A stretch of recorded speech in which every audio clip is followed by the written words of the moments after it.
TJ9 news.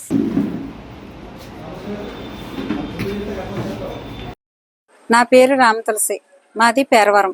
మా ఇంటికి వచ్చి నేను తలుపులు తీసుకుందామని తలుపులు తీయడానికి గేటు దగ్గరికి రాగానే బేరి అరవింద్ కుమార్, బేరి వరలక్ష్మి, గ్రామ సర్పంచ్ వైసీపీ నాయకురాలు తలుపు తీయగానే వచ్చి రాళ్ళు ఇచ్చుకుని కొట్టి, తలుపు తీయడానికి వీల్లేదు, మీరు ఇక్కడ తీస్తే కుదరదు, వెంటనే చంపేస్తాం, నిన్ను నామరూపాలు లేకుండా చేస్తాం అని భయపెట్టారు.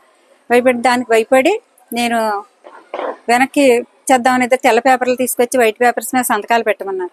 దేనికి పేపర్లు సంతకం పెట్టాలంటే దీని మీద సంతకం పెడితేనే కానీ తలుపులు తీయనియు, ఇవన్నీ చేయనియు, ఇవి అన్ని పేపర్లు పూర్తి చేయాలి, ఇంట్లో అడుగు పెట్టనియు, ఇవన్నీ చేస్తేనని నానా రకాలుగా మాటలు దుర్భాషలు మాట్లాడి బయటికి గెంటేశారు మమ్మల్ని. కొట్టి పొలం అక్కడి నుంచి పొలం దగ్గరికి వెళ్ళాను. మా పొలం 10 సంవత్సరాల నుంచి పొలం పండనివ్వట్లేదు. పొలం దగ్గరికి వెళ్ళేటప్పుడు అక్కడ కూడా ఎదురయ్యి పొలంలోకి అడుగు పెడితే చంపేస్తామని, అసలు దారి లేదని, పొలానికి దారే లేదని, ఏ రకంగా చేసినా మేము ఊరుకునేది లేదు. గ్రామ సర్పంచ్ అరవింద్ కుమార్, వరలక్ష్మి వైసీపీ నాయకురాలు అసలు ఎట్టి పరిస్థితిలో కూడా నిన్ను అడుగు పెట్టనివ్వు, నీకు ఇందులో సమస్య లేదు, నీకు ఎటువంటి హక్కు లేదని 3 కోట్లు విలువయ్యే ఆస్తిని అంతా స్వాధీనం చేసుకుని మమ్మల్ని బయటకు ఉట్టి చేతులతో మమ్మల్ని బయటకు పంపించి బయటకు గెంటేశారు. ఏ దారి లేదని నేను ఒక్కదాన్ని, ఆ పిల్లలు అమెరికాలో ఉంటున్నారు దూరదేశంలో, నేను ఒక్కదాన్ని ఆడదాన్ని ఒంటరిదాన్ని, నాకు భయం వేసి నేను ఏం చెయ్యాలో తెలియక కేసు పెడదామని ఇలా వచ్చి నేను ఈ రకంగా నేను కేసు పెట్టుకుంటున్నాను. ముందుగా మీడియా మిత్రులకి ధన్యవాదములు.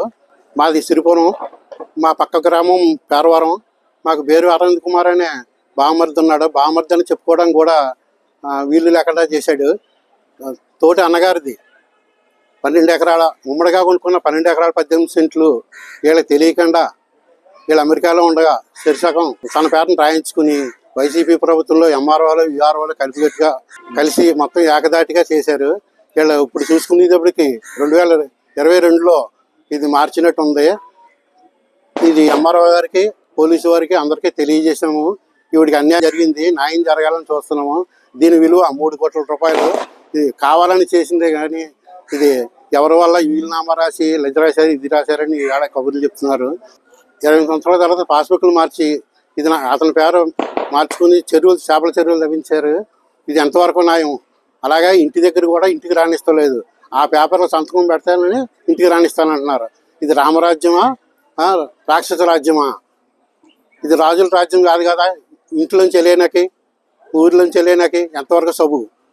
అలాగే పొలం సొంత పొలం ఉంటే 3 ఎకరాలు, అందులోకి వెళ్ళనెత్తలేదు దారి. అది సంవత్సరానికి ₹1,00,000 రాసు. ఇది చేపల చెరువు 55,000 లీజుకి ఇచ్చారు. ఈ సంవత్సరానికి 3 లక్షలు. ఇదంతా ఎవరు పెట్టుకుంటారు? ఈఆర్ఓ పెట్టుకుంటారా, ఎంఆర్ఓ పెట్టుకుంటాడా? అతను అడగ్గా నాకు కేసులు కొత్త లేదు, అవసరమైతే నిన్ను కూడా కొట్టాలని నా మీద కూడా 2-3 సార్లు వచ్చాడు. అది ఎంతవరకు సబు ప్రజలు తెలుసుకుంటారు. ఇదంతా ప్రజలు కూడా మీరు తెలియజేస్తారని మనం చేసుకుంటూ ఇంతతో ముగిస్తున్నాం.